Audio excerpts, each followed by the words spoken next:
Sa gitna ng nabistong bentahan ng kidney o bato, muling naungkat kung gaano kahirap magpa-transplant. Mahigit 1 milyong piso ang kailangan para sa operasyon. Ang bato libre lang pero kailangan pilahan. Maliban kung may donor ka na, hindi dapat nagpapabayad. Nakatutok si Maki Pulido.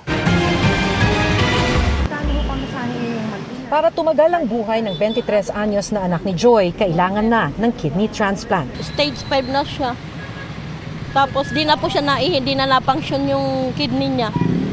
Matagal na po siyang hindi naihi. Noong nakaraang taon, nagtanong na si Joy sa National Kidney and Transplant Institute o NKTI kung paano makakapag-kidney transplant ang anak. Pero bago masimulan ang proseso, kailangan niya ng 600,000 pesos na show money.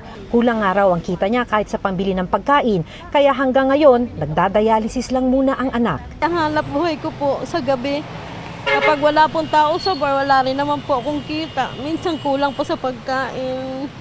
Umuupa po kami ng bahay. Ngayon po ang kuryente ko, hindi ko po muna babayaran. Ang PhilHealth po ng anak ko, hindi ko mahulugan. Yung PhilHealth ko, tinigil ko na. Kasi kakapusan. Aminado ang NKTI, kailangan talagang may pera ang sasailalim sa transplant. Nasa 1.2 million pesos ang kidney transplant sa NKTI, pero maaring sagutin ng PhilHealth ang kalahati nito. Aabot sa 30,000 pesos kada buwan ang iinuming mga gamot.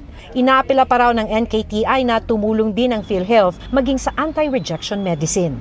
Kidney transplant's not for everybody because you have to have nga medicines na you have to maintain those medicines habang buhay para hindi mo i-reject yung kidney. Para bang show money, nasa bank account nila yon, assurance lang na sana masubsidize nila yung gamot nila for at least naman for the first 6 months post-transplant. Sakali mang may perang pambayad ang nangangailangan ng kidney transplant, walang pila kung may donor ka. Kung walang living donor, maaring tumagal ang paghihintay. Isa sa mga pasyente nila, 6 na taon nang naghihintay magkaroon ng kidney donor.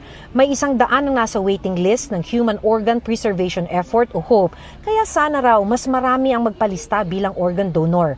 Isang solusyon din daw ito para maiwasan ang bentahan ng kidney. If you carry po the organ donor card, no, isign po nyo yon. Nasa likod rin yun ng driver's license po ninyo. That in case anything happens to you and you're brain dead but your organs are still functioning, i-donate na po natin ang lahat ng organs po natin para those po with kidney failure, lung failure, heart failure, liver failure, they can have a new life. Sa gitna ng balitang bentahan ng kidney, giit ng NKTI, strikto ang kanilang proseso at sana raw ganun din sa ibang ospital. Kung non-related donors, kailangan po may emotional or social relationship yung donor and recipient. Nag-undergo po sila ng psychiatric evaluation. Meron po tayong Hospital Transplant Ethics Committee. We also have our head of our social worker as part of that committee. And then po, nag-i-interview sila dun sa kung saan nakatira yung donor. They will talk to the barangay captain. Para sa GMA Integrated News, Maki Pulido, nakatutok, 24 oras.